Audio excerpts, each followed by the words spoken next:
And the liver it contains the liver की सबसे बड़ी बात यह है that this is the largest gland present in our body. मनुष्य के शरीर की पाई जाने वाली ये सबसे बड़ी ग्लैंड पाई जाती है। Weight is approximately 1 to 1.5 kilogram, 1 से 1.5 किलोग्राम इसका वजन पाया जाता है।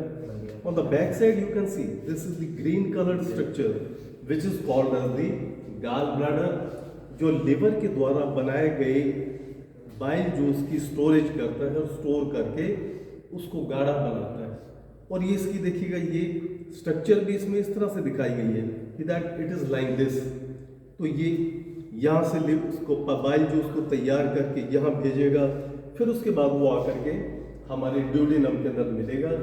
देयरफॉर लिवर में इसीलिए जो गॉल ब्लैडर का हमारा अगर मान लीजिए कोई स्टोन की प्रॉब्लम, जिसको आप कहते हैं पथरी, गॉल ब्लैडर की पथरी, यदि वो कोई प्रॉब्लम हो जाती है तो उसको निकलने में प्रॉब्लम हो जाती है, क्योंकि वो नीचे की तरफ आ जाती है, ऊपर से निकालने में प्रॉब्लम है।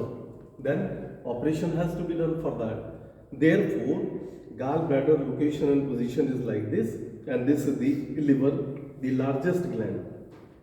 Then we can see the other parts, other structures of our digestive system, that in the digestive system, the first is the mouth, that is the buccal cavity, esophagus. After the esophagus there is the stomach, and after the stomach there is the small intestine, large intestine. Stomach में जैसे आप पढ़ चुके हैं, number of these blood vessels are there. बहुत सारी blood vessels होती हैं जो इसको blood supply करती हैं। इंटरनली आप इंटरनल स्ट्रक्चर इसकी देखेंगे तो इंटरनल स्ट्रक्चर में इसमें बहुत सारे होल्स बने हुए हैं, डिफरेंट मसल्स होते हैं इसमें। Longitudinal muscle, it contains the circular muscle, it contains the oblique muscle which increase the surface area. Stomach के अंदर आप जैसे ही खाना खाएंगे तो वो उसकी एरिया को इंक्रीज करेंगे। So in this way the stomach which is a muscular bag like structure with a food capacity about 2 to 3 liters, and the food remains in the stomach for 3 to 4 hours, properly mixed with the gastric juice. अंदर की दीवारों में gastric glands पाई जाती हैं जो gastric juice अपना digestive juice छोड़ती हैं, जो फूड के साथ मिक्स हो जाता है और प्रॉपरली मिक्स होने के बाद डाइजेस्ट होकर के वो एब्जॉर्ब होकर के धीरे धीरे अगले पार्ट में चलता है, that is the small intestine.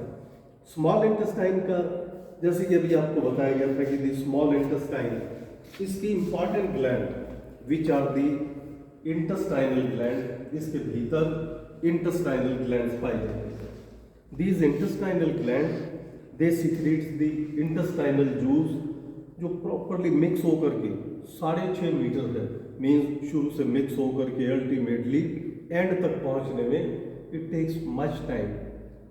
यानी कि हमने इमीडिएटली खाया और खाते ही स्मॉल इंटेस्टाइन के एंड तक पहुंच जाएगा, it will take much time period. और अल्टीमेटली ये लार्ज इंटेस्टाइन पर जब पहुंचेगा तो लार्ज इंटेस्टाइन में देयर इज नो अदर से दी एंजाइम, तो वहाँ कोई डाइजेशन नहीं होता और वो ultimately the absorption of the water and electrolytes it takes place in the large intestine.